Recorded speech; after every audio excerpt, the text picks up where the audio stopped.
Buenas tardes a todos, yo soy Jimena de la Torre, acá Jorge y Lucas me invitaron muy amablemente a moderar este espacio. El título de la charla tiene que ver con la reforma tributaria, pero la verdad es que hoy en día, bueno, de hecho lo que está sucediendo en este momento en el Senado, esta embestida contra jueces que han sido eh,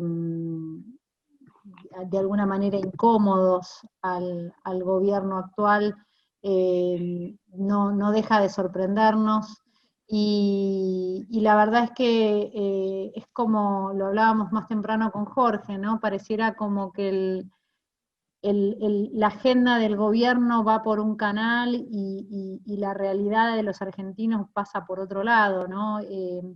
Ayer en Senado, los senadores de Juntos por el Cambio pidieron expresamente una sesión especial para tratar temas muy urgentes, como son, por ejemplo, el proyecto que ya tiene media sanción en diputados de emergencia en materia de concursos y quiebras, en un contexto donde empresas cierran en forma todos los días, ¿no?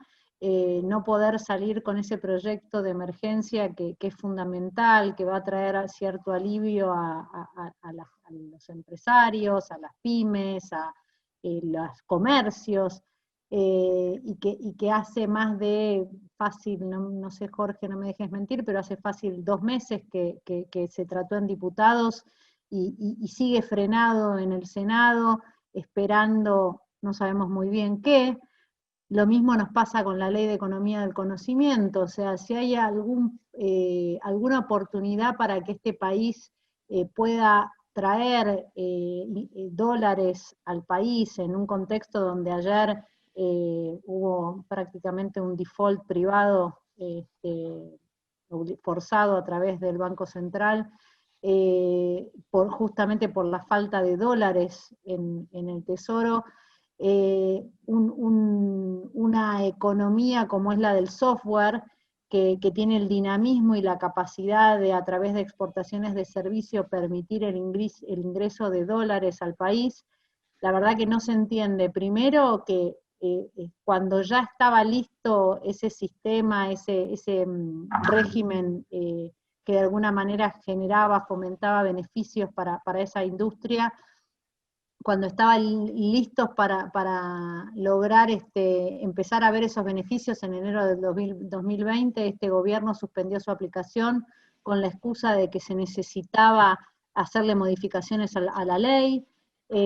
Rápidamente en diputados se trató de llegar a un proyecto consensuado, donde obviamente la Cámara de la Industria del Software y otros jugadores planteaban que claramente las modificaciones no eran las ideales, pero que preferían salir con ese proyecto de ley antes que no tener nada como están ahora.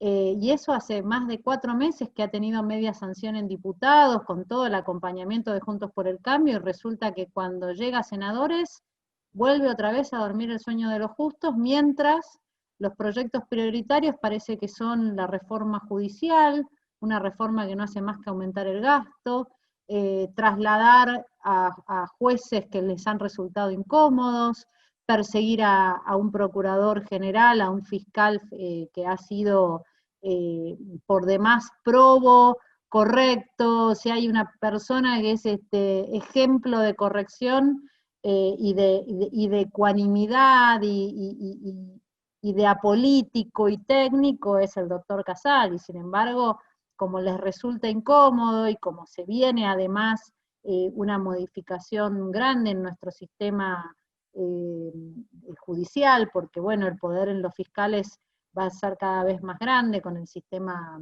acusatorio.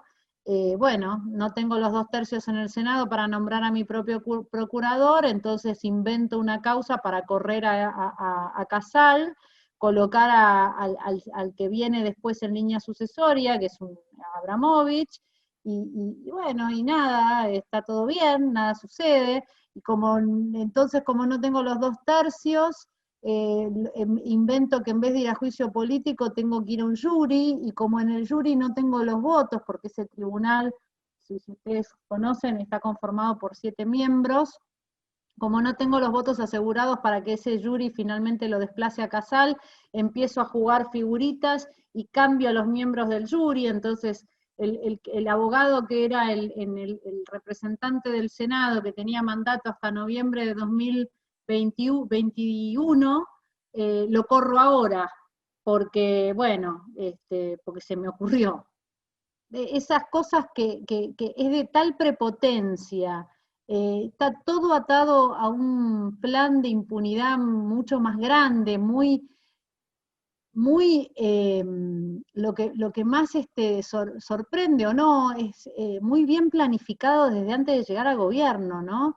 Incluso desde los ataques a la prensa también, porque no solamente es el Poder Judicial, es la libertad de prensa, ahí tenemos declaraciones muy peligrosas, como las de estos últimos días, en donde se dijo que el Internet era peligroso y que había que controlarlo, decretos de necesidad y urgencia que declaran servicios públicos el Internet, el cable, las comunicaciones.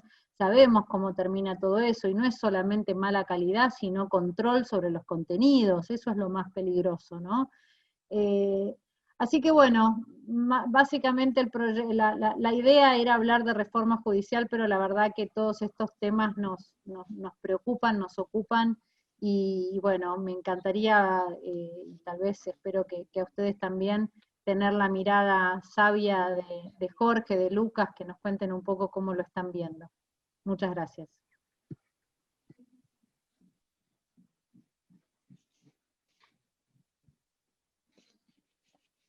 Bueno, gracias. ¿Sigo yo?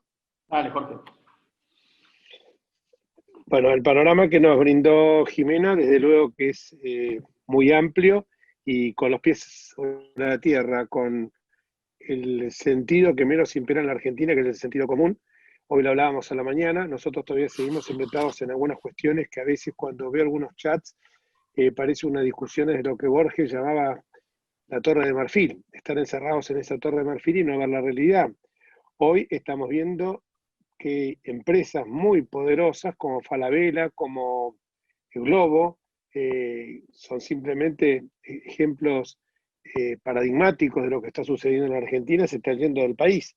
Cuando nosotros, y a veces me dicen que lo digo con tono apocalíptico, estábamos diciendo que íbamos camino a Venezuela, hablo con muchos venezolanos en Argentina y me dijo, tengan cuidado, todavía están a tiempo, no los cocinaron como a la rana en la olla, todavía están a tiempo, pero salgan a la calle, peleen. Salir a la calle no significa que de repente en algún chat, en algún grupo, lista de difusión, tocan pito y bueno, vamos corriendo todos a la calle. No, buscar los momentos en que hay que salir a la calle y salir ahí con toda contundencia. ¿Por qué les digo esto? Decía recién Jimena una cosa que me pareció impecable, que este es un plan minuciosamente orquestado. Tenemos la reforma judicial, pero la reforma judicial es nada más que una parte de un rompecabezas mucho más amplio. Para diseñar esta hoja de ruta, nosotros fuimos señalando con otros diputados, haciendo una serie de denuncias penales. En esas denuncias penales fuimos marcando cuáles eran los hitos que se estaban consolidando. Desde ya que todo comienza un 18 de mayo del año pasado, cuando ella lo designa a él en un caso inédito, en que la vicepresidenta designa al presidente y se hace ahí el pacto de impunidad. Yo te voy a dar, necesito el mascarón de prueba, que sos vos porque sos moderado, y yo no voy a concitar la atención de los sectores, solamente voy a atraer a los sectores más radicalizados y necesito ampliar mi base electoral. Vos sos el mascarón de prueba, te vas a dar el gusto, porque toda tu vida fuiste un gerente al servicio de los intereses de turno de los gobiernos distintos que lo necesitaron, incluso más. Esto lo hago público porque creo que como decía, creo que Artigas lo decía, con la verdad no ofendo ni temo. Y entonces, en el mes cuando él deja de ser presidente, y no va a cometer ninguna infidencia, jefe de gabinete, yo tuve varias charlas cada 2 meses comíamos juntos, me refiero a Alberto, porque habíamos trabado una relación aceptable, una relación amistosa en la legislatura porteña. Acuerdo que él entró por la lista de Cavallo Vélez, yo entré por la lista de la Unión Cívica Radical. O sea que algunos me pueden decir del radicalismo pasé al PRO, pero juntamente con Recrear, pero no dio una voltereta. Yo creo que el cambio fue direccionado a donde finalmente terminó también la Unión Cívica Radical, que es Juntos por el Cambio. Pero las volteretas que dio a lo largo de su vida son realmente unas piruetas que ni una acróbata de circo las hace. Pensemos que empezó militando en el movimiento nacionalista constitucional, poco más hacia el saludo nazi. De allí fue pasando, y bueno, en algún momento se quiso, siempre ubicuo, se quiso, muy versátil, por cierto. Bueno, así fue recorriendo una carrera que lo llevó a estar en algún momento acercándose al calor del alfonsinismo, y entonces ahí comienza toda esta historia. Esto se termina plasmando cuando empiezan las designaciones. ¿A quién designan? Procurador del Tesoro, abogado de abogado de la Nación Argentina, a Carlos Zanini. ¿Quién es Carlos Zanini? Carlos Zanini es el cerebro, viene del maoísmo, es el cerebro que diseñó todo esto. Carlos Zanini es el mismo que logró anular al Procurador General de Santa Cruz, Eduardo Sosa, que se llegó a jubilar sin nunca ser recuperado en su cargo. Y esto es un detalle para tomar en cuenta. Eduardo Sosa fue hasta la Corte Suprema de Justicia de la Nación. Sin embargo, ellos, como consideran que están por sobre la ley, porque se consideran que, como decía Luis XIV, el État c'est moi, el Estado soy yo, entonces no hicieron caso omiso de esa resolución de la Corte. El mismo peligro que podemos correr ahora, y lo anticipo, con Breglia, Bertuzzi y Castelli. Lo que estamos viendo ahora es directamente en el Senado una fantochada de lo que debe funcionar un parlamento. Esto lo venimos denunciando nosotros en causas penales, y acá tengo todo el íter, se los puedo describir. Hay 6 causas penales que hemos iniciado que abarcan, que revelan cómo se va plasmando esto. Dijimos ya Zanini, dijimos por el otro lado Félix Kraus en la Oficina Anticorrupción. Félix Kraus en la Oficina Anticorrupción, ¿qué hace? Violando tratados internacionales, Convención Internacional de Lucha contra la Corrupción, suscripta por la Argentina, tanto que cacareamos por el 75, inciso 22, que hay que respetar todos los tratados internacionales. Justamente, todos los que se vinculan con la lucha contra la corrupción, no los respetamos. Félix Kraus tenía que haber sostenido la apelación en las causas OTESUR y Los Sauces. Desistió. Le iniciamos por eso mismo una querella criminal contra él, lo acusamos por haber renunciado a su función de parte querellante. Ahí tuvimos la suerte que nos acompaña el fiscal Stornelli, que hizo el requerimiento fiscal con la doctora Capuchetti, que yo a veces entiendo que muchas veces por esto que una periodista muy inteligente de Nación, Paz Rodríguez Nil, llama, tomando una teoría que se esboza por una profesora de la Universidad de París, Helmar Gesch, nombre bastante complicado, que evoca lo que es la defección estratégica. ¿Qué es la defección estratégica de los jueces? Cuando los jueces ven para dónde soplan los vientos, se van acomodándose al calorcito oficial. Por eso tenemos esta justicia de 2 tiempos, que acelera las causas o las retarda de acuerdo a quien está detentando el poder político. Lamentablemente la Argentina de hoy. No me dirán, no son todos los jueces, sí, pero son los que más ruido hacen y cuyos arquetipos, sus estereotipos más nombrados son Norberto Yarvide y Rodolfo Caricova Corrá, con excepciones que hay rutilantes, como Carlos Stornelli, como Raúl Ple, como Carlos Rívolo. Podría seguir nombrando muchísimos magistrados muy destacados, y por supuesto Eduardo Casal, que forma parte también la destitución de él, como bien lo explicó recién Jimena, forma parte justamente de este entramado. ¿Por qué? Porque Eduardo Casal no lo puso ni Alberto ni Mauricio, Eduardo Casal lo puso la ley. Eduardo Casal era el suplente cuando la señora Gil Carbó se tomaba extensísimas vacaciones por el planeta Tierra. Y él asumía ese cargo. O sea, a él no se lo puede destituir si no es por juicio político. Como ven que el camino de juicio político no van a tener los 2 tercios, ni en el Senado ni en diputados, entonces ¿qué recurren? A hacer toda esta fantochada de sacarlo a Mario Laporta, ponerlo, no sé si lo habían puesto finalmente a Recalde, no sé quién pusieron, en lugar de él para tener la posibilidad que en el jury de enjuiciamiento esté la condena de Casal ya escrita. Sigue esto con la designación de Horacio Pietragala a cargo de la...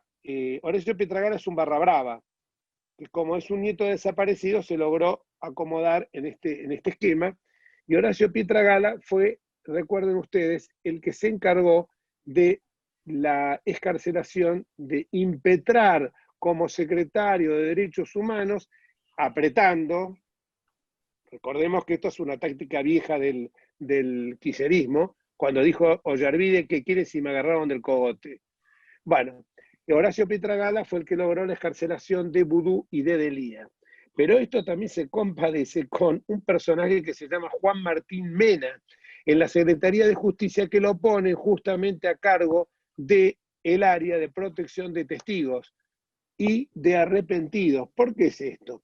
Porque la causa de los cuadernos, ese monumental, diría yo, obra maestra de la literatura de la corrupción, donde está descrito, y le ha costado al pobre Carlos Stornelli el operativo Puf Puf que le inventaron en Dolores, donde está detallada la hoja de ruta perfecta de cómo se manejó la obra pública en Argentina, con participación obviamente del sector empresarial. Conozco muchísimos abogados que le aconsejaron a los propios defendidos que se arrepintieran, porque cuando vieron que era tan descomunal, porque no solamente eran los cuadernos, esa prueba, como decimos los abogados, se compadecía con toda una suerte de medios probatorios que atestiguaban que lo que estaba vertido en los cuadernos se compadecía con la realidad. Este es el otro tema que nosotros también venimos denunciando. También en este caso denunciamos al fiscal que actúa en forma funcional en la Cámara de Casación, Javier de Luca, y así seguimos hasta llegar a otros funcionarios también que se los ha puesto en lugares claves para impedir, para consolidar este mecanismo de impunidad, que es, por ejemplo, el actual inspector general de justicia, Nissen, que nos está impidiendo conocer, o por lo menos tener acceso a toda la información de la usina del pensamiento, que antes se llamaba Carta Abierta y hoy se llama Instituto Patria. Siempre el catecismo es el mismo, la razón populista de Chantal Mouffe y de Ernesto Laclau. En ese esquema aparece esta reforma de la justicia, que les vuelvo a decir, es una cortina que tiene por objeto, a mí muchos compañeros de bancada, senadores, me dicen, no te preocupes que no están los votos. Y yo le digo, viven en la Argentina 2020, chicos, viven en Argentina 2020, los votos van a aparecer. ¿O ustedes por qué se creen que le dieron a un tribunal, le dieron a un pueblo escondido de la provincia de Misiones que se llama Aristóbulo del Valle un tribunal oral? ¿Ustedes por qué se creen que se lo dieron? Había que conquistar los votos de los misioneros. ¿Y por qué piensan ustedes que en Comandante Piedrabuena, que me decía el otro día el compañero nuestro de bancada, Federico Frigerio, me decía, no le dieron un juzgado, le dieron un juzgado y un tribunal oral? Comandante Piedrabuena, una bellísima ciudad que no tiene más de 4.000 habitantes. Sin embargo, cuando alguien de Piedrabuena tiene que ir a litigar por alguna causa ordinaria, común, porque pensemos que la justicia federal es la excepción, la justicia ordinaria o la justicia del derecho común, por así llamarlo, es la regla, tiene que ir a hacer 300 kilómetros hasta Pico Truncado. O sea que el que tiene un despido encubierto, o el que tiene que cobrar un documento, o el que tiene que hacer un juicio de escrituración, tiene que hacer 300 kilómetros, pero eso sí, si no paga la deuda, la FIP lo va a ejecutar porque lo tiene a la vuelta de la esquina. Entonces, estas son las cuestiones que no debemos engañarnos. Cuando la senadora Sagnum a la 1:30 de la mañana se mandó ese carnaval escandaloso que creó 1.000 cargos más, y les puedo asegurar, estaba hecho con un único propósito. Por eso Lustó tira la bronca, porque Lustó se queda mirando, dice, ¿cómo 1.000 cargos? Y con ese halo de pasionaria del Calafate, de duquesa del Calafate, le dice, la presidenta, la ex presidenta, actual presidenta en las sombras, Cristina Elizabeth Fernández, le dice, si total usted no va a votar, ¿qué le importa lo que estamos haciendo? Ese carnaval, ese festival, tiene como propósito cooptar los votos que son necesarios para poder plasmar la reforma judicial, que forma parte simplemente de este esquema de impunidad, que tiene dos capítulos.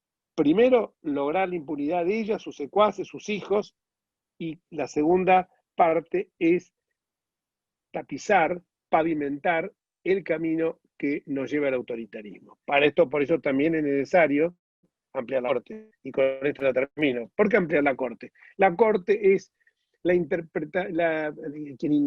intérprete último de nuestra Constitución Nacional y de nuestras leyes.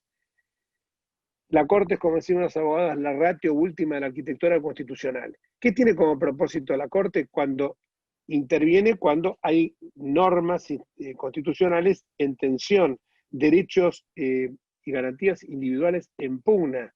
Es el intérprete de la Constitución. Si ampliamos la Corte, cuestión que la Constitución, les cuento, lo permite, porque la Constitución nunca fijó, puede ser 5, 6, 9, pero lo que no se puede hacer es dividir en salas, porque no es el 109 habla, la Constitución habla de una sola corte. Si la dividimos en una sola, vamos a tener parceladas varias cortes. Por un lado dice, por el otro lado, esta cosmogonía que está inventando la Comisión Beraldi, sobre todo con dos constitucionalistas que son muy afines al poder, Gustavo Ferreira y Andrés Gil Domínguez, que dice que hay que respetar algo que tampoco figura en la Constitución, pero no hablemos de que hay que reformar la Constitución, porque eso sería espantoso. Pero dicen que hay que tomar en cuenta el cupo y las regiones.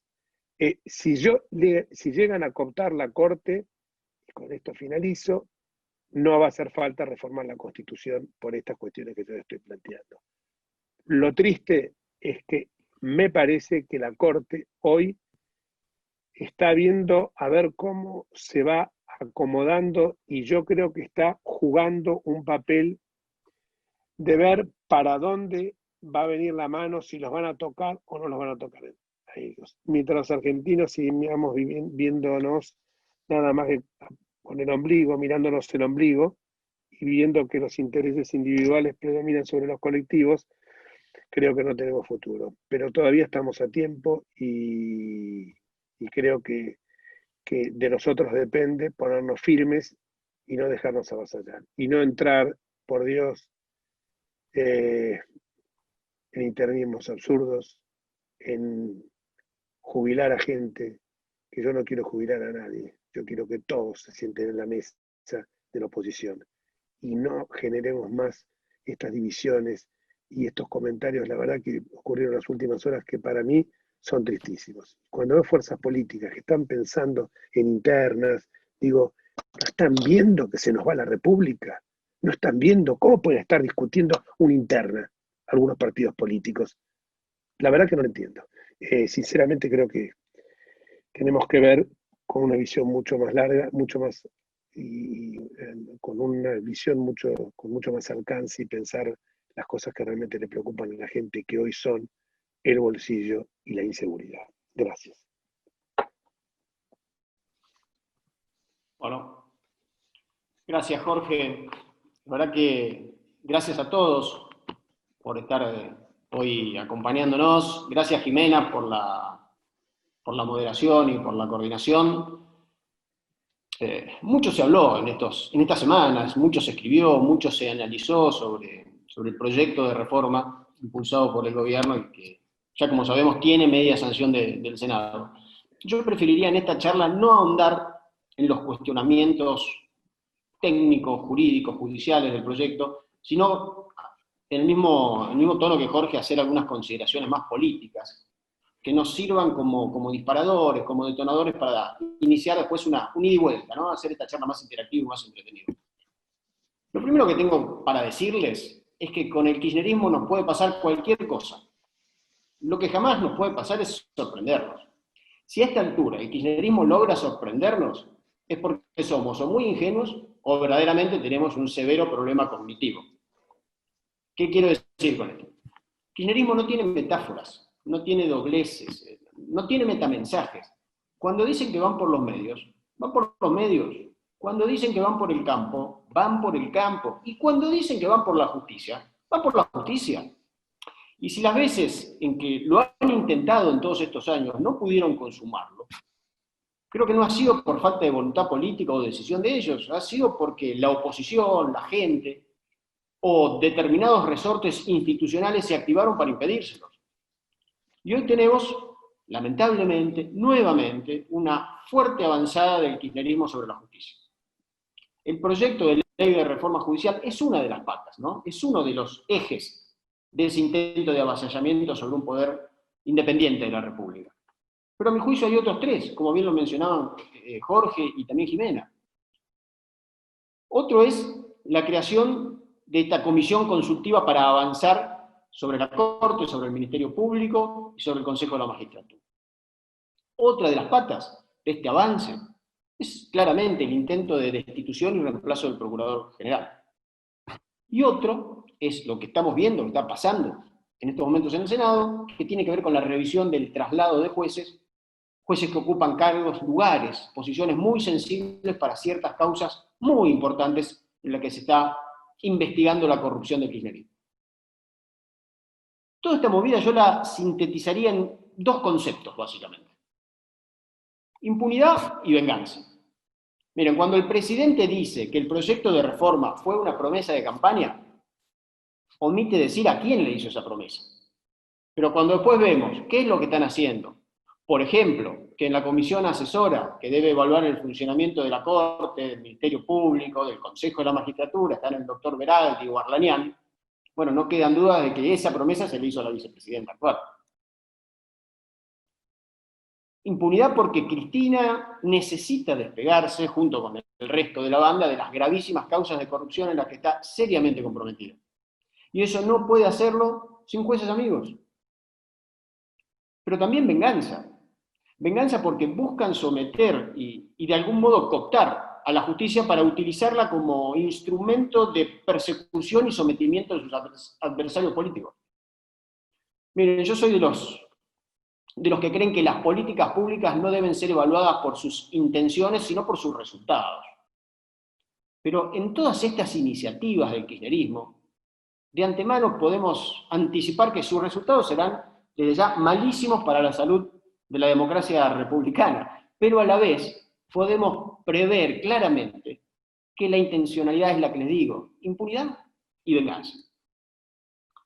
Para ver esto, obviamente, no hace falta ser un visionario, basta con ver, con recordar lo que hicieron en la provincia de Santa Cruz. Comentaban recién lo del procurador Sosa. Y lo que hicieron también a nivel nacional del 2013 en adelante. Pensemos en la ley de democratización de la justicia, en la reforma del Consejo de la Magistratura de la Nación y muchas cosas más. Es decir, todos los movimientos que hicieron los kirchneristas en materia judicial se enderezaron a buscar impunidad para ellos y la utilización de la justicia para la persecución política de sus adversarios. En este contexto es que tenemos que analizar, que ver esas cuatro patas de la avanzada que yo les decía, ¿no? Reforma judicial. Si vamos a hablar de una reforma judicial y del proyecto este en concreto, es inevitable comenzar un análisis de buena fe con dos cuestiones liminares: necesidad y oportunidad. ¿Es necesaria una reforma de la justicia? Yo creo que sí, es necesaria, pero no cualquier reforma, y mucho menos esta que trata de imponer el gobierno. Se necesitan, claro que sí, modernizar procesos, más oralidad, mejorar la infraestructura, informatizar, incorporar herramientas de la tecnología actual, una justicia más moderna, más transparente, más dinámica, cercana, independiente, sobre todo independiente. Tenemos que de una vez focalizar la justicia como un servicio, mejorar el servicio de justicia, que es uno de los servicios que hace a la razón de ser del Estado y le es indelegable. Y el otro punto es la oportunidad. Estamos atravesando desde hace 6 meses una crisis sanitaria que no solamente parece que no va a terminar nunca, sino que se va agravando. Por lo menos acá en el interior, en mi ciudad de Rosario, en la provincia de Santa Fe, se va agravando cada vez más. que esta crisis tiene severas consecuencias también en otros planos, en el económico, lo estamos viendo, en el social, en el institucional. Yo creo que de ninguna manera puede ser hoy prioritario para la Argentina abrir el debate de una reforma judicial de la manera en que debe hacerse, ¿no? Un debate amplio, abierto, constructivo, maduro. Y a eso tenemos que sumarle, indefectiblemente, el impuesto presupuestario, que tendría de aprobarse el proyecto que tiene media sanción del Senado. El Estado argentino hoy está quebrado y verdaderamente tiene que administrar y direccionar sus recursos en otro lado y no en este festival de cargos que se ha creado después que el proyecto pasó por el Senado. Pero no importa, el kirchnerismo busca imponernos el proyecto por la fuerza, a las atropelladas. Veamos lo que ocurrió durante el tratamiento del proyecto en el Senado. Dictaminaron en comisión sin que la oposición pudiera conocer el dictamen. Y cuando después lo trataron en el recinto, entre gallos y medianoche le hicieron muchísimas reformas. Jorge comentaba recién, silenciaron a nuestros propios legisladores de Juntos por el Cambio, porque como explicó la presidenta de la Cámara, ¿para qué quieren saber de qué se trata si total van a votar en contra? Entonces, se hizo además un mercadeo nefasto para conseguir los votos de los senadores, cambiando manos levantadas por creación de tribunales y cargos en las provincias. Se crearon más de 400 cargos nuevos respecto del proyecto original en esa noche en el Senado. Por suerte, afortunadamente, en diputados se pudo reaccionar a tiempo para impedir que el tema sea tratado de manera remota. Jorge después seguramente va a ampliar sobre esto, ¿no? La otra pata que les comenté del avance sobre la justicia, para mí es la creación de este Consejo Consultivo que establece el decreto 635, una comisión asesora que se ha creado para asesorar, digo, al Ejecutivo en la redacción de proyectos para modificar la Corte, el Ministerio Público Fiscal y de la Defensa, y también el Consejo de la Magistratura.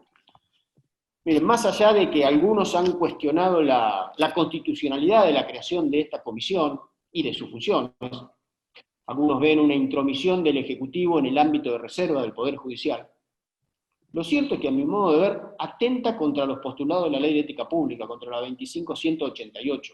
Hay miembros de esa comisión que tienen un conflicto de intereses, y que de ninguna manera pueden estar ocupando ese lugar de funcionarios públicos. La ley asimila a los integrantes de estas comisiones asesoras a los funcionarios públicos, porque fueron o son defensores de personas que tienen imputaciones, o están procesados, o están siendo investigados, en causas cuyos tribunales ellos ahora nos van a decir cómo hay que reorganizarlos. Esto es verdaderamente inadmisible. La otra pata de la embestida, el tema del procurador Eduardo Casal. Van por su destitución y reemplazo, quizás con rafecas, según el pliego que han mandado al Senado. Pero esto empezaron ya desde el año pasado, hubo una fuerte movida en ese sentido, recordemos toda la cuestión del fiscal Stornelli, la causa de Dolores, y cargaron muy fuerte, muy fuerte. Yo en ese momento presidía la comisión bicameral del Ministerio Público, cargaron muy fuerte contra Casal. Casal, que es un hombre probo, honesto, que hace décadas que trabaja en la justicia, y que no fue puesto en ese lugar, como bien decía Jorge, por la política, sino por la ley, dado que era el fiscal ante la Corte con mayor antigüedad cuando renunció Gils Carbó, que sí era una procuradora puesta por la política. Y precisamente porque es una persona correcta, independiente, no les funciona el kirchnerismo y tienen que removerlo. Hace unos meses reactivaron la comisión bicameral y armaron todo un show político, haciendo desfilar a un montón de ONGs kirchneristas intentando reunir elementos para someterlo a Eduardo Casal a un juicio político, que es la forma de remoción del procurador general que prevé la ley del Ministerio Público. Pero el kirchnerismo, al ver que no reúnen los votos en el Congreso para avanzar con un juicio político, pretenden ahora someterlo a un jurado de enjuiciamiento, un proceso de iure interno del Ministerio Público Fiscal, que está previsto para fiscales de menor jerarquía, no para el Procurador General. Pero también la tienen complicada allí. Entonces lo que están haciendo ahora es reemplazar a algunos de los miembros del jurado por otros afines al kirchnerismo. Todo muy todo muy a las atropelladas. Y a eso sumémosle que están impulsando, como bien dijeron antes, una iniciativa para modificar la ley en el sentido de que los 2/3, esta mayoría agravada que necesita el Senado para darle acuerdo a un nuevo procurador, se disminuya a una mayoría simple de la mitad más uno, porque ellos no llegan a los 2/3. Y además están anunciando denuncias penales contra el procurador. O sea, quieren que renuncie, para que luego, y que renuncie la fiscal que le sigue en antigüedad, sea a cargo de la procuración Abramovich, un hombre cercano al CELS y a Justicia Legítima. Y la cuarta pata de esta avanzada es el tema de los traslados, lo que está ocurriendo hoy en el Senado de la Nación, que no es ni más ni menos que otra maniobra para sacar a los jueces que les molestan, porque están estos jueces avanzando en causas en las que se investiga la corrupción kirchnerista. Es para sacar jueces molestos, como en el caso de Bruglia, de Bertuzzi o de Castelli, pero también para volver a poner en lugares importantes jueces amigos de ellos, como el caso de Fara. Entonces, esto es claramente una maniobra ilegal que pone en cuestionamiento traslados que estaban correctamente otorgados, avalados por acordadas de la Corte en su momento, y que a su vez fueron dispuestos por decretos del Ejecutivo Nacional que al día de hoy se encuentran totalmente vigentes. Y estos decretos no fueron cuestionados en sede judicial en ningún momento. Y esa sería la única vía de revisión de esos actos administrativos para hacer caer la estabilidad que tienen y los derechos subjetivos de los jueces que han nacido al amparo de esa estabilidad. Pero al kirchnerismo de verdad no le importa nada, nada, nada. Nada los detiene cuando van en busca de su objetivo, ni las leyes, ni los fallos judiciales. Si no, veamos lo que ocurrió con el fallo de la juez Biotti, que ordenó al Senado se abstenga de avanzar con la revisión de los acuerdos cuestionados de los jueces Bruglia y Bertuzzi, y lo ignoraron olímpicamente. La Constitución, las leyes, las instituciones, son a los ojos del kirchnerismo pruritos, son escrúpulos que solo nos interesan a nosotros, son detalles. Como dijo alguna vez el juez Fay, las leyes para algunos no son más que listados de sugerencias. Para el kirchnerismo es eso. Sí, tienen un profundo desapego, más que desapego, un profundo desprecio por la ley, por las normas.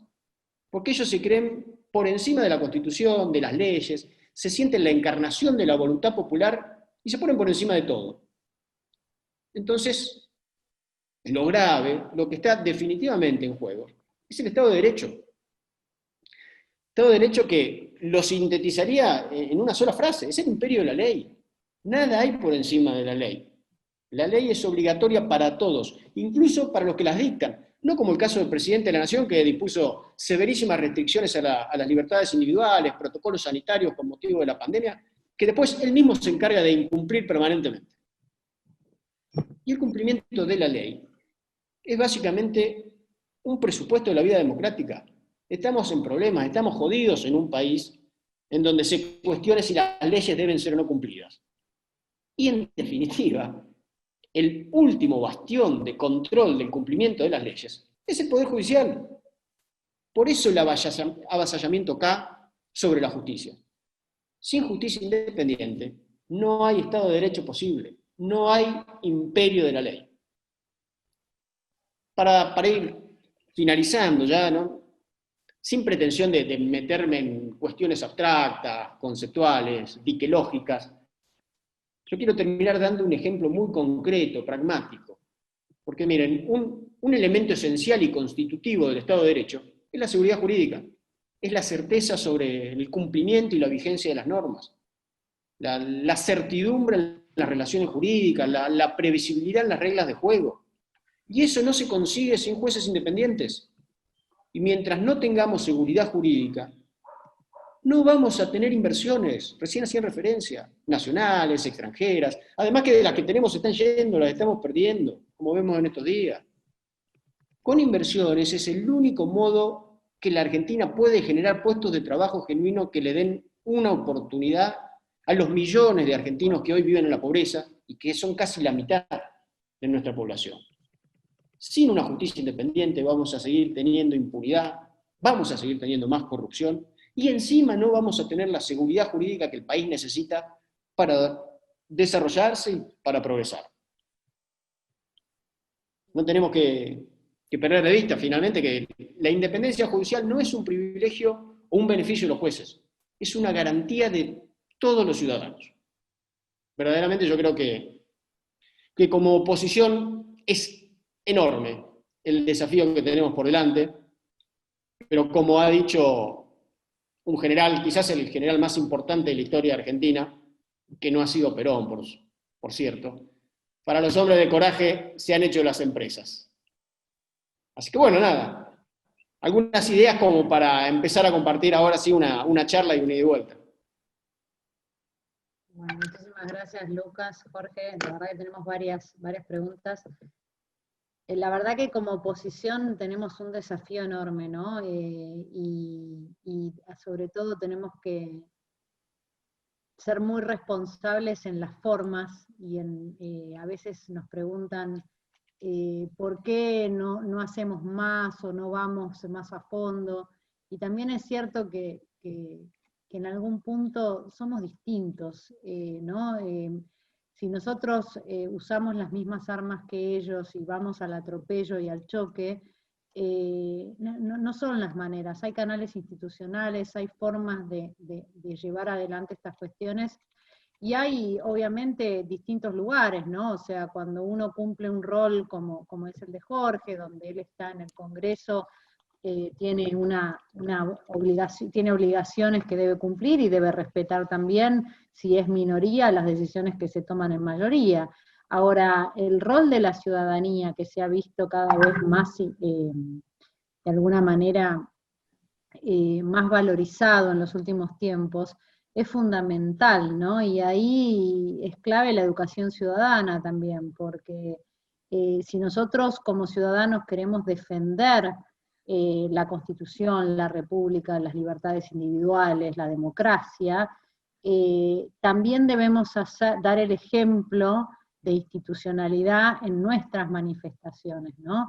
Y es fundamental en ese sentido hacerlo desde un lugar de respeto, qué sé yo, por ahí viralizar un teléfono personal de alguien y mandar mensajes, no deja de ser una forma medio parecida a la de ellos, y nosotros por ahí tenemos otras vías, como son los banderazos, o como son las manifestaciones en redes que se vienen haciendo, o las solicitadas que se sacan, o los escritos judiciales, o las notas incluso que muchos ciudadanos han presentado para oponerse a los traslados de Bruglia y Bertuzzi, y lo hicieron en el canal institucional correspondiente, que es la Comisión de Acuerdos, donde se trató el tema de los traslados de estos jueces.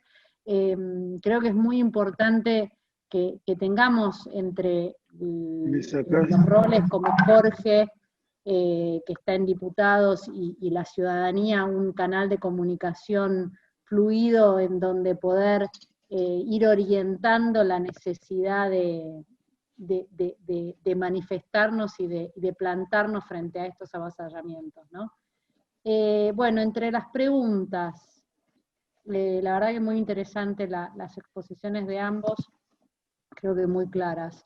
Tenemos en primer lugar Patricia Beltrami, que plantea, bueno, la situación de la conformación del Consejo de la Magistratura, ¿no? Ella lo que dice es que debería volver a funcionar como lo estableció la Constitución del 94, esto es un planteo que lo tiene la Corte hoy en día, hace ya varios años, y nos pregunta qué opinión nos merece, se lo pregunta Lucas Incico.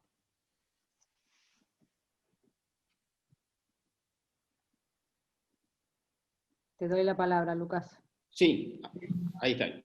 Estaba habilitando el audio. Sí, gracias por la pregunta, Patricia. Es verdad, yo creo que cuando se modificó, ya hace más de 10 años, el Consejo, se alteró la conformación de los distintos estamentos, que era el espíritu de la Constitución del 94, lo tiene ya hace varios años para resolver la Corte, pero yo creo que sería lo natural volver a cómo era la representación originaria, que haya menos peso de los representantes políticos, que fue en realidad lo que hizo el kirchnerismo, ¿no? En esta intención de ir sobre la justicia cuando todavía estaban en gobierno, ya por el año 2013. Ojalá la Corte responda, la Corte reaccione oportunamente, y porque, como decía bien Jorge recién, es el último bastión de defensa de los derechos y de las garantías constitucionales. y por eso la tenemos que cuidar, y por eso el kirchnerismo también está avanzando en ese sentido, ¿no? En introducir modificaciones en el número y en la conformación de la Corte. Pero bueno, también la Corte tiene para resolver hoy el tema, entre otros, de los traslados de Bruglia y de Bertuzzi, seguramente le va a llegar también el de Castelli, bueno, y varias cosas que van a terminar decididamente en los estrados judiciales, porque como decía yo hace unos minutos, a estos tipos no les importa nada incumplir con todas las normas que tengan que incumplir, avasallar lo que tengan que avasallar, con tal de llegar a sus objetivos. Entonces eso, en definitiva, la última voz que se tiene que escuchar es la de la justicia, y por eso necesitamos una justicia independiente, que sea una justicia de la ley y no una justicia del poder.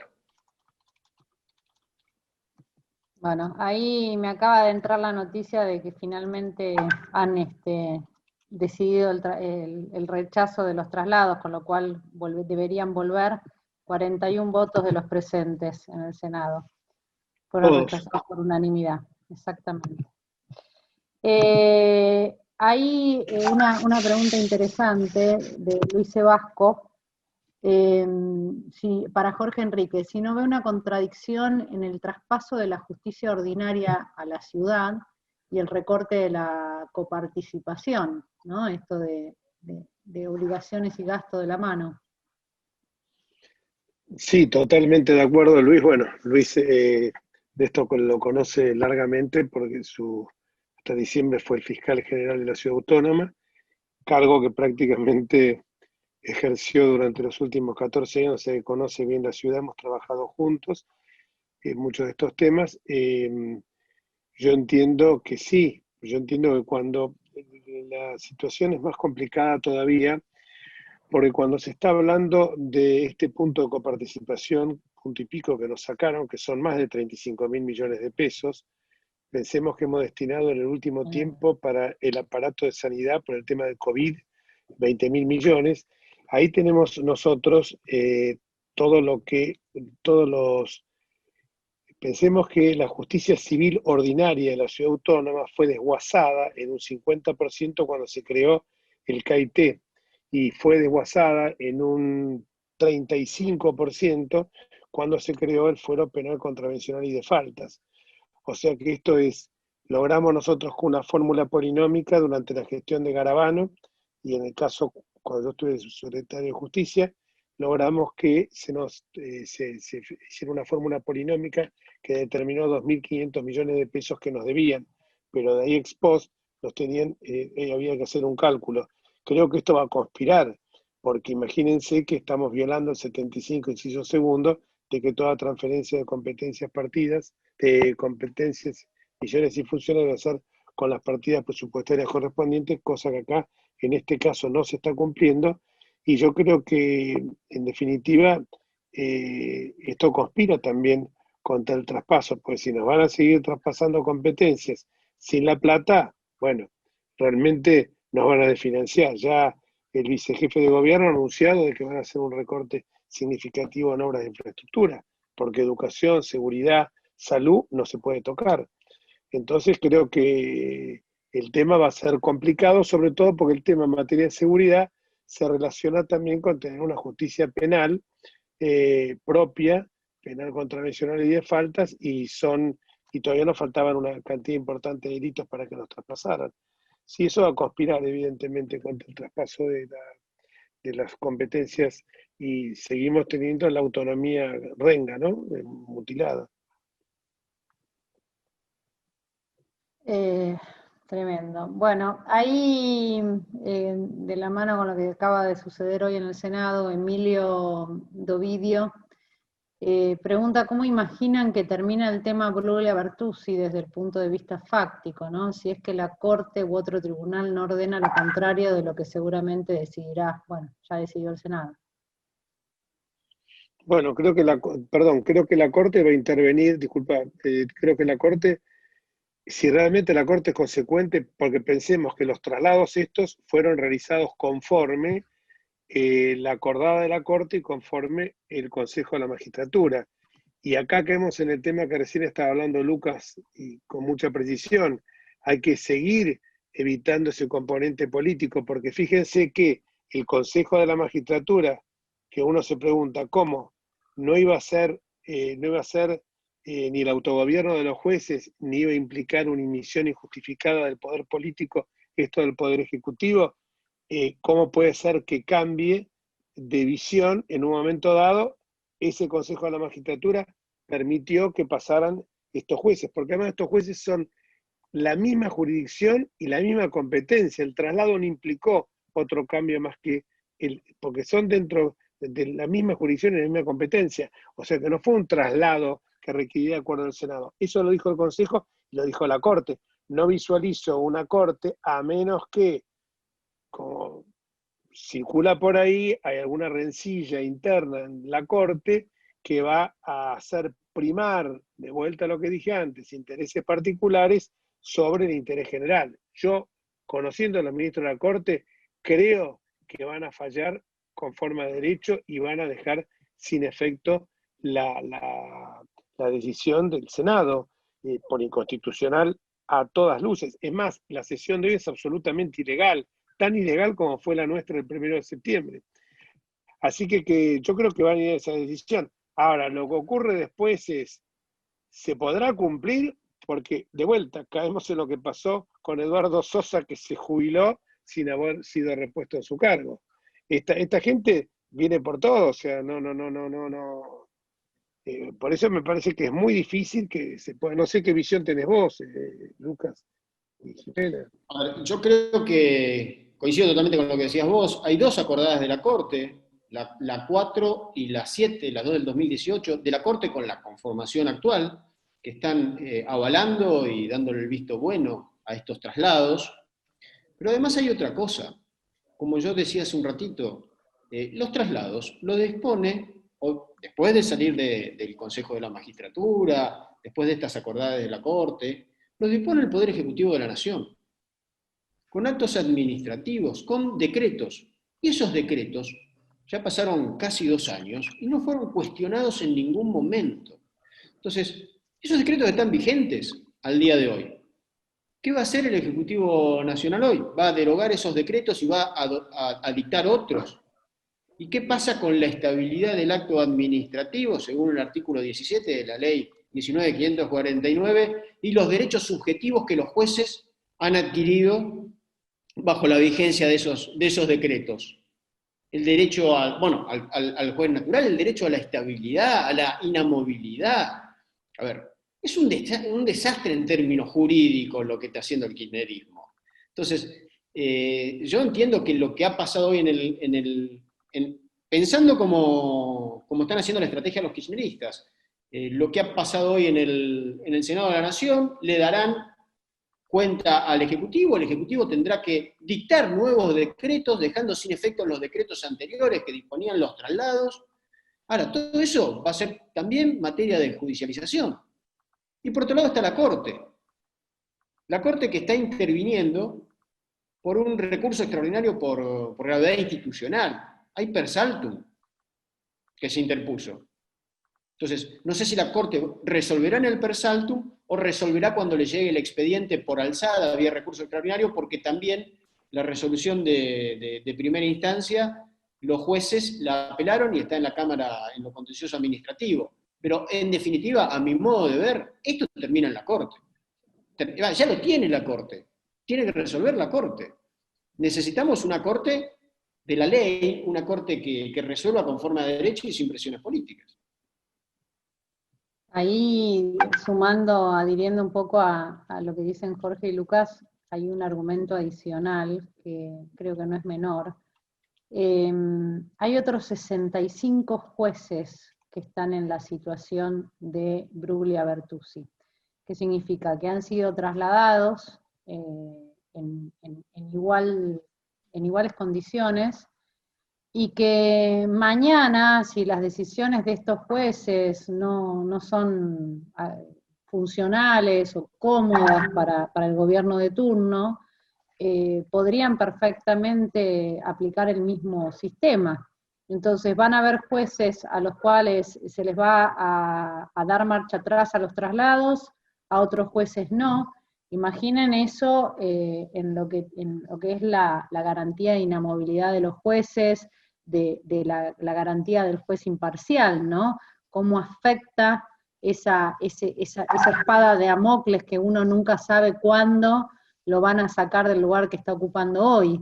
Imagino que ahí, como Corte Suprema, como órgano, como el primer, digamos, el órgano superior de lo que es el Poder Judicial, quiero creer que la Corte va a estar a la altura de las circunstancias, ¿no? Sí, y te agrego un detalle más. Bertuzzi tuvo 2 traslados. Uno, antes de este que está cuestionado ahora por el kirchnerismo, dispuesto por Cristina Fernández de Kirchner cuando era presidenta, exactamente con la misma metodología y con el mismo proceso que hoy están cuestionando. Tal cual. Y de los 10 jueces cuyos traslados se cuestionaron en esta última embestida, 7 pasaron sin pena ni gloria ahora en estos días por el Senado, y 3 son los que están observando, y justamente son los 3, 2 de la Cámara y uno del TOF 7, que son los 3 que tienen causa donde se investiga a la vicepresidenta de la Nación. No hay mucho más para especular acá, está clarísima la maniobra. Brugli y Bertuzzi es venganza porque son los que juzgaron a Cristina. Castelli, en cambio, es el juez del Tribunal Oral que juzgará en 4 juicios a Cristina, que el más importante es la causa de los cuadernos de las coimas. La venganza es lo que prevalece en el caso de Brugli y Bertuzzi, pese a que todavía también creo que Brugli y Bertuzzi tienen alguna causa menor, pero ella lo que quiere es vengarse claramente de ellos. En el caso de ahí es la venganza. En el caso de Castelli lo que sobresale es el sello de la impunidad. Es claro, pero tiene razón Lucas, los otros 7, nada. Ahora, Jorge, Bruglia Bertuzzi no es la Cámara que tiene por alzada la Cámara Electoral. ¿No? ¿Cómo? ¿No hay un juez de la Cámara Electoral que está en juego? No recuerdo ahora. No, se cuestionaron los traslados de 2 jueces del interior, jueces federales con competencia en lo electoral, pero no hubo ninguna observación por parte del Senado, así que... No, esos siguen. Ok.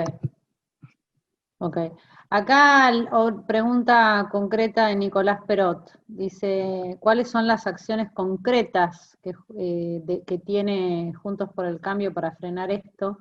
¿Cómo podemos aportar desde la ciudadanía? Y también pregunta que si bien nos sorprenden las acciones del oficialismo, mucho se está hablando en estos días del cuidado de la democracia y de su atropello en la seguridad jurídica, materia tributaria y económica, entre otros. ¿Qué análisis hacen ustedes de estos hechos? Y sin hacer futurología, ¿cuáles van a ser las repercusiones de estos hechos en el corto plazo? No sé quién quiere tomar la pregunta. Les contesto. Yo creo que la situación está muy grave, por cierto. ¿Qué se puede hacer de la oposición? Nosotros no somos héroes, tenemos un 41%, en la Cámara somos el 45%, no tenemos mayoría en ninguno de los 2 cuerpos, encima tenemos una oposición cuando la gente pensó para castigarnos que votaba la opción de Camaño o de los Ramones o de, Labaña, etcétera, estaban votando un kirchnerismo descafeinado, pero kirchnerismo al fin. Y se juntaron y claramente lo están demostrando en todas y cada una de las acciones.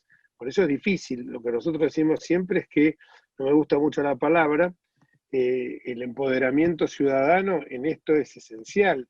No lo digo yo, lo dice un historiador y filósofo israelí, Harari, en estas situaciones en que los ejecutivos empiezan a tener tanto poder como consecuencia de la pandemia, donde empiezan a ser muy fuertes porque se resignan potestades que corresponden a los poderes, a los otros poderes, los presidencialismos empiezan a ser cada vez más fuertes, sobre todo y se mueven, se enamoran. Fernández está enamorado de la cuareterna, pero creo que frente a esto el único antídoto es el empoderamiento. Yo digo que la gente tiene que tomar conciencia que la democracia no se agota con el acto de votar, y que la presencia activa en la calle fue también lo que hizo que comenzara el derrumbe de Cristina. Hoy, recuerden las manifestaciones de 2 o 3 años atrás, hoy esas manifestaciones pueden ser, así como hicieron que comenzara el derrumbe de Cristina, pueden significar la salvación de la República. Yo lo veo muy claro. Tampoco ser manifestaciones que de tan frecuentes terminen agotando y cansando a la gente, y la gente al final no sepa por qué está marchando. Hay que darle una muy clara consigna y decirle, la gravedad es esto, y por esto hoy. No puede ser que hoy había un grupo muy minoritario de gente que estaba en la puerta del Congreso. Y claro, es porque es constante esto, que grupos que convocan, y en muchos casos la convocatoria tiene que ser con un objetivo preciso, y lograr generar la épica para que la gente concurra. Sí, coincido absolutamente con Jorge y tomo algo que había dicho Jimena también hace unos minutos, en cuanto a que nosotros tenemos un dilema en la metodología y en el accionar político, porque de ninguna manera podemos convertirnos en lo que estamos criticando. ¿Sí? Claro. No podemos comernos al caníbal. Pero por otro lado, es muy difícil jugar respetando las reglas del marqués de Queensberry, mientras estos tipos te golpean abajo del cinturón, te patean los talones y te hacen piquetes de ojos.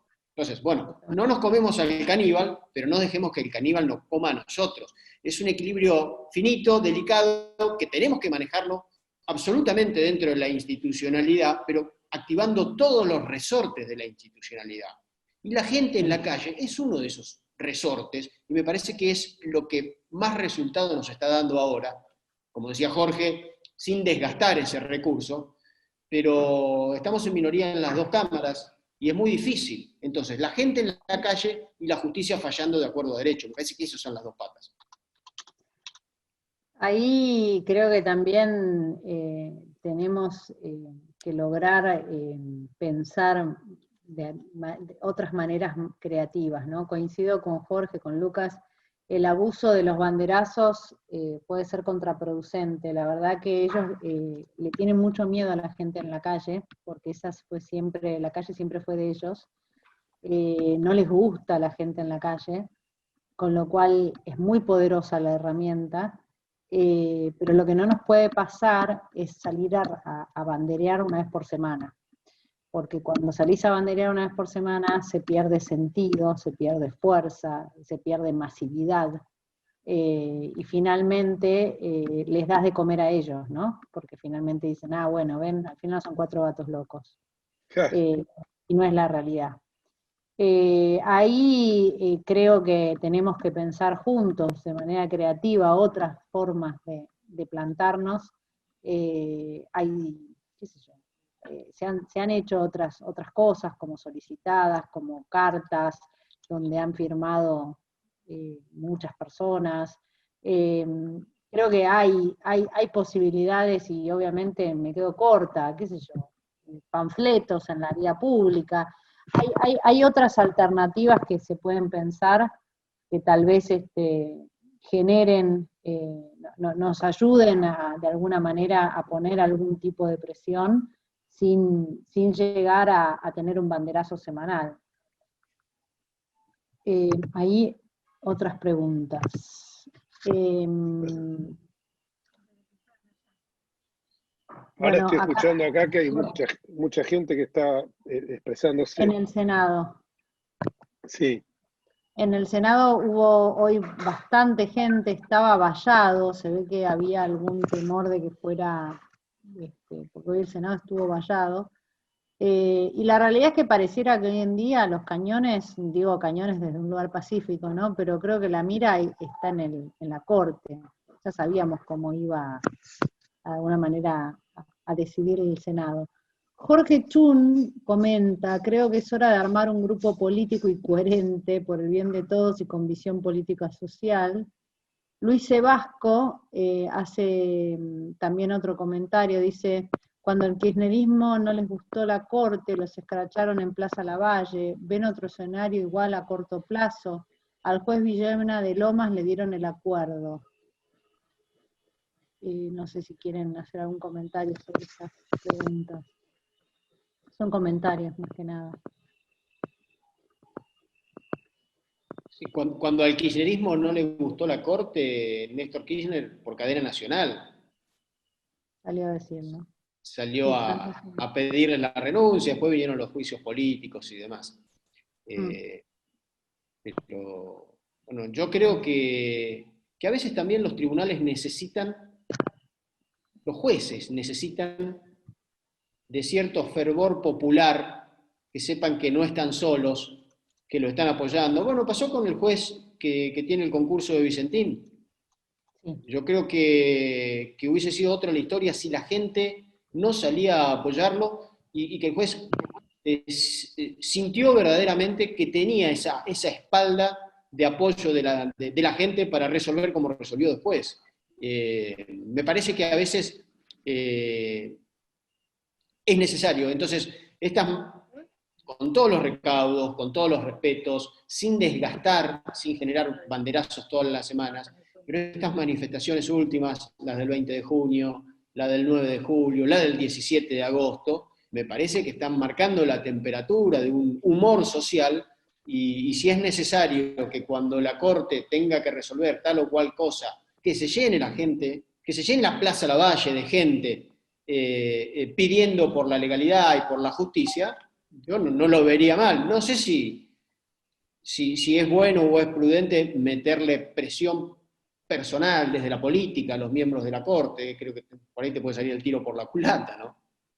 Sí, pero desde la ciudadanía es distinto, ¿no? Desde la ciudadanía, absolutamente. Claro.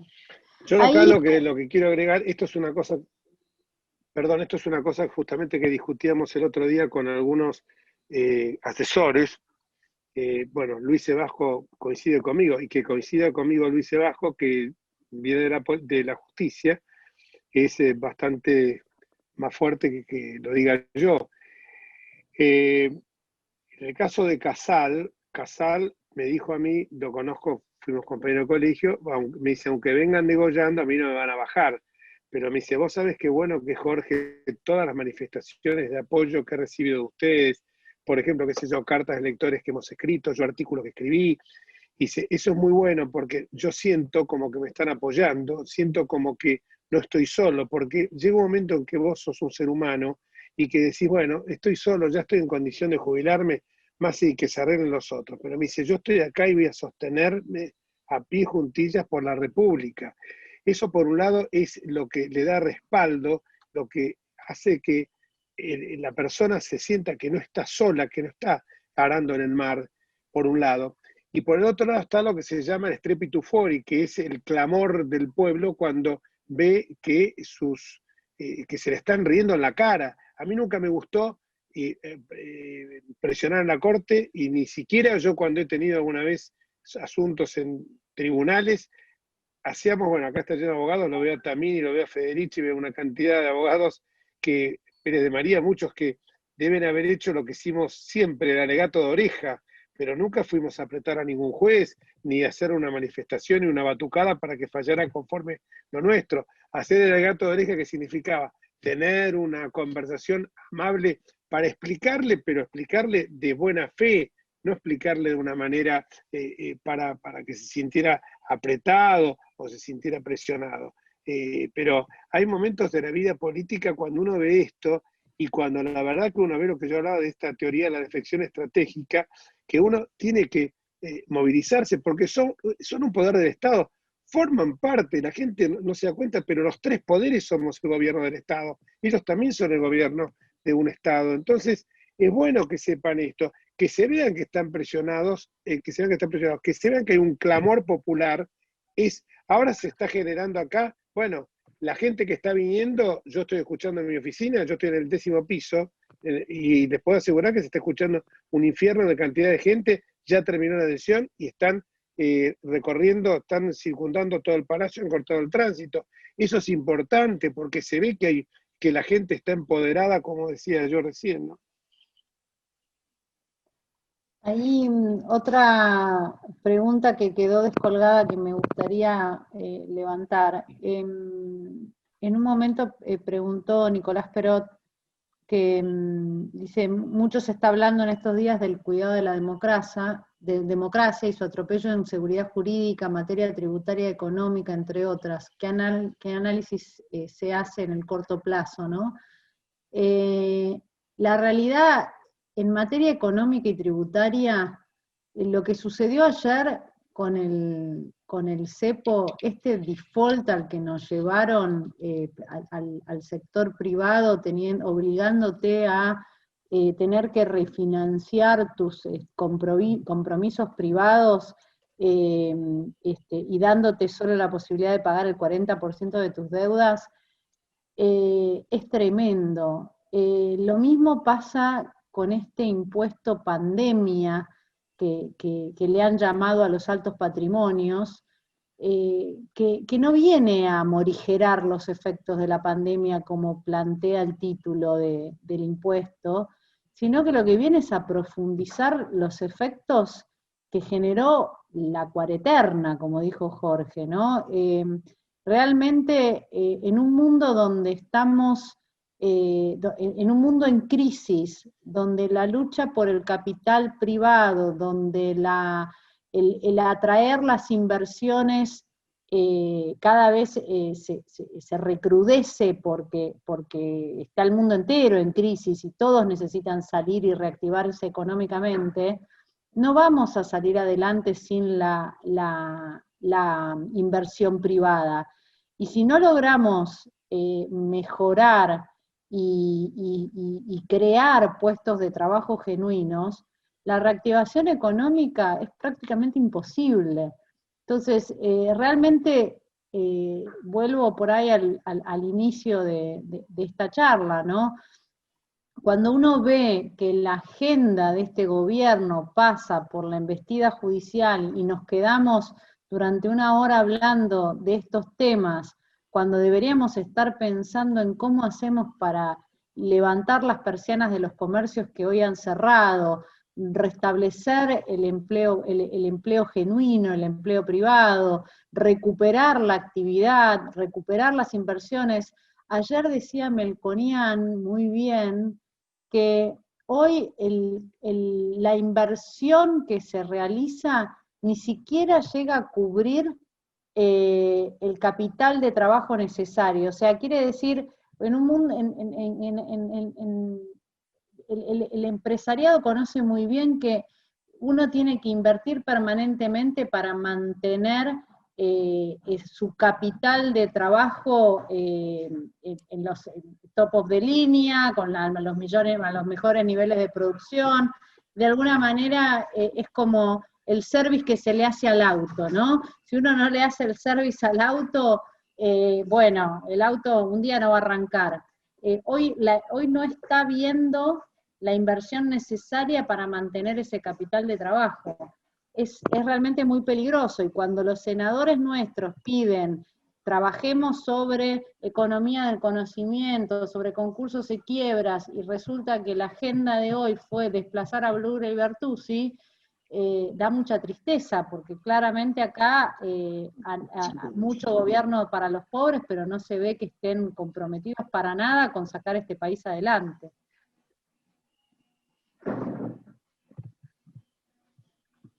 Tengo más preguntas. Para Enríquez, Carlos Briglia. ¿No cree que una extensión tan irrazonable de la cuarentena no ameritaría la interposición de algún planteo de inconstitucionalidad de los decretos por haberse excedido largamente las pautas de razonabilidad temporal y material cuando se imponen condiciones excesivas a la cava? La Corte fue muy clara al respecto, habla de una razonabilidad, como dice bien Carlos.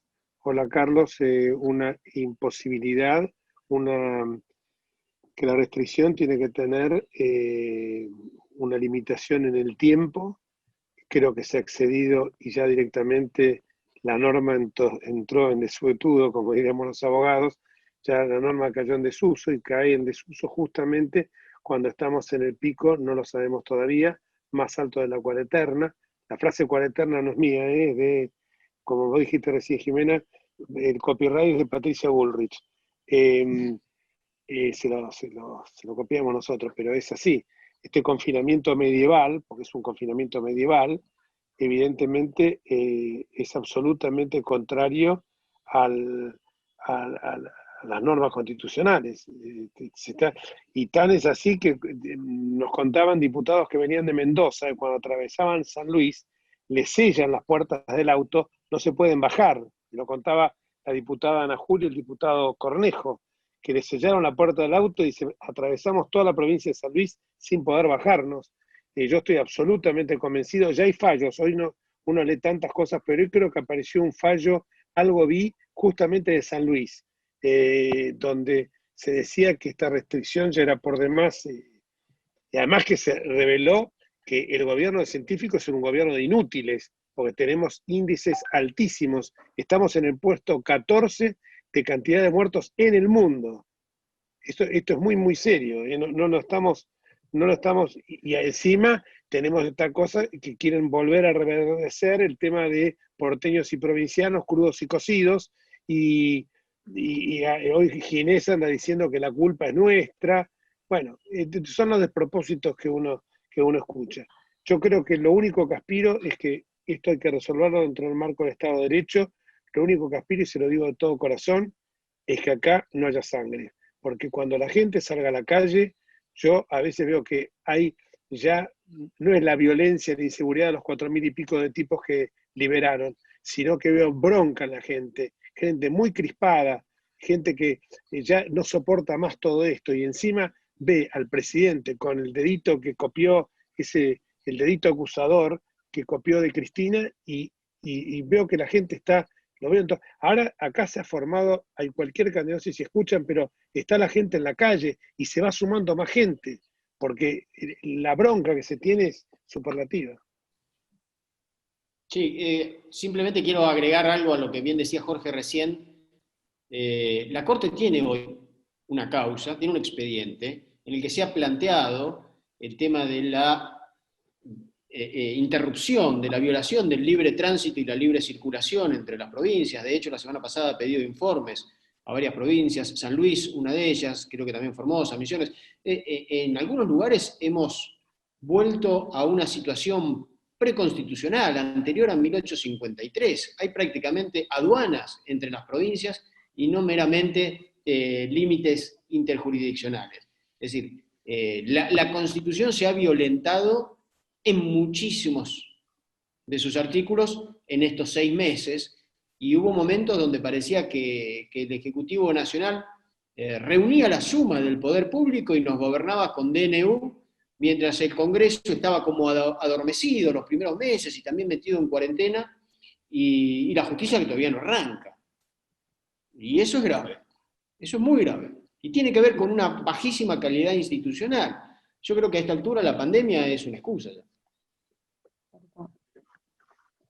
Bueno, tengo una última pregunta, son dos que básicamente preguntan lo mismo. Alicia Zabalza y Leonardo Sánchez. Alicia dice, soy de las que convoco a las marchas, a los banderazos, participo activamente, entiendo que se desgasta la herramienta, y básicamente lo que preguntan ambos es, bueno, ¿cuáles son los otros recursos o herramientas que se podrían activar? ¿Cómo ayudamos en el corto plazo para defender nuestra democracia, nuestras empresas? Preguntas difíciles. Bueno, pero es lo que se vino comentando también hasta recién. Vos, Jimena, hablabas de que hay que ser creativos y buscar distintas vías y distintos canales para poder hacer aportes y para poder transmitir la voluntad de una inmensa ciudadanía que no quiere esto y que quiere otra cosa para el país. Obviamente que los primeros canales son los institucionales, ¿no? los que están previstos en nuestro sistema democrático, republicano, el Congreso de la Nación, donde están los representantes del pueblo. Y yo sé que se la están jugando y que están dando todo lo que pueden dar, pero ahí el problema ya no es político, es aritmético. Cuando no te dan el número, no te da el número. Pensemos entonces, sí, la importancia que va a tener la elección intermedia del año próximo. Eso va a ser crucial, va a ser vital. va a ser vital. Y después, bueno, generar canales de participación ciudadana, las notas, los pedidos, las redes sociales. Las redes sociales. Me parece que hay muchísimo para hacer desde la sociedad civil, siendo creativos y respetando la institución y el Estado de Derecho. No es fácil, pero hay que hacerlo. Sí, yo lo de los canales de participación, amplificarlos es absolutamente necesario. Lo que quiero poner el acento es que acá el tema se transforma en lugar de ser político numérico, aritmético, como bien dijo Lucas. Y acá quiero resaltar que muchas veces, no sé si acá hay gente que está en algunos grupos que son bastante severos en el tratamiento de algunos de nuestros diputados.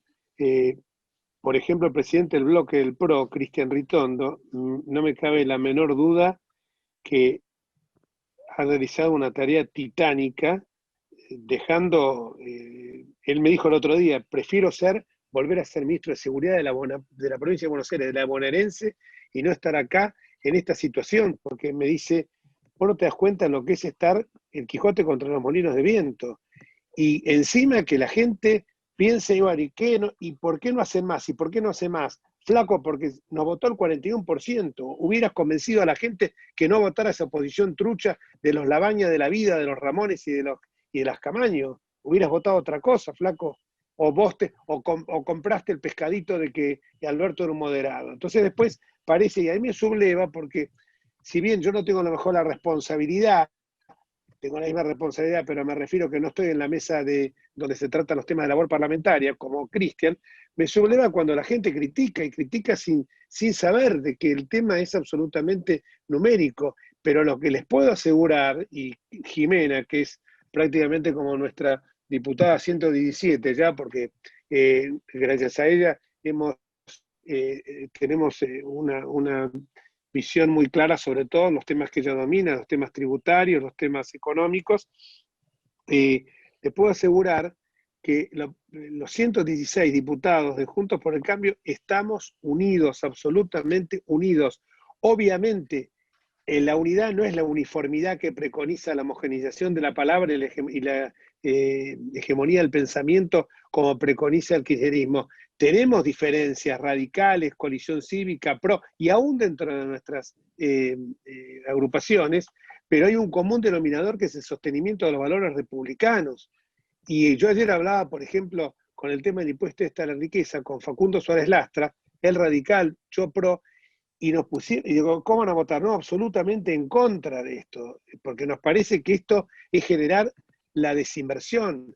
Es esto sumado a lo que decía el delirante de Kicillof, que la verdad que me avergüenza que haya ido al Colegio Nacional de Buenos Aires, el mismo colegio que fui yo, pues un analfabeto cuando habla.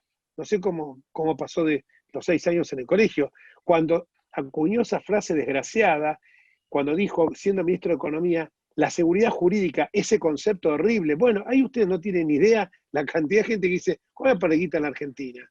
Y si no tenemos inversiones, no generamos un clima amable para los negocios o para la inversión, no va a haber producción, no va a haber empleo. Entonces creo que este es el tema que es por ahí, pero lo que les digo es que tienen una oposición de 116 diputados que estamos más unidos y más firmes que nunca. Pese a que algunos que no están en la trinchera, como pasó en estos días, salen pretendiendo jubilar justamente a 3 titanes de nuestro espacio, como son Mauricio, Lilita y Patricia. Una locura, realmente. Les dejo una frase maravillosa que acaba de decir Heller sobre el impuesto a las grandes fortunas, que está lleno de inconstitucionalidades. La verdad que tuvieron 5 meses y nos dejaron un picnic a los abogados. Pero el señor diputado dice, dejemos que los juristas se ocupen de las cuestiones constitucionales, nosotros nos ocupamos de lo nuestro. Se entrecortó, repetímelo porque a mí se me entrecortó justo. Perdón. Heller, dejemos que los juristas se ocupen de las cuestiones constitucionales, nosotros nos ocupamos de lo nuestro, dice el diputado Heller hablando de las inconstitucionalidades que tiene el proyecto pandemia. Lo dicho, para ellos la Constitución no es más que un catálogo de sugerencias, de indicaciones, pero no es obligatorio. Es un accidente la Constitución, una declaración lírica, no les importa. Es la razón populista, yo siempre resalto, el catecismo de ellos es el libro de Chantal Mouffe y Ernesto Laclau, La razón populista. Ahí tienen todo, la hoja de Ahí ruta está la de ellos. Constitución, Domingo Federico. Está bien, Jimena, ahí está la Constitución, bien dicho. Qué bárbaro. Y después tenemos jurisprudencia de corte que dice que no se puede presumir la imprevisión del legislador. Y bueno, No, si hay algo que no tienen estos muchachos es imprevisión. no. Qué Y bárbaro. audacia. Bueno, muchísimas gracias. No tenemos más preguntas. No sé si quieren hacer algún cierre o damos por terminada la charla. Creo que fue muy buena. Espero que a los que tenemos silenciados les haya resultado interesante. Hay alguien que nos está invitando a comer, que puso una botella de vino ahí. Sí. A brindar por la Gracias, democracia. Bueno, Por lo muchísimas menos gracias. pusiste una gota de humor en todo esto. Muy bien, te agradezco. No me voy a hacer cargo de eso, pero bueno. Gracias a todos por acompañarnos. Gracias, y gracias Jimé, gracias Lucas, que es un gusto Gracias. Seguiremos estar dando con la pelea. ustedes. Un gustazo. Muchas No, gracias gracias. a todos. Hasta Un luego. abrazo grande, hasta luego.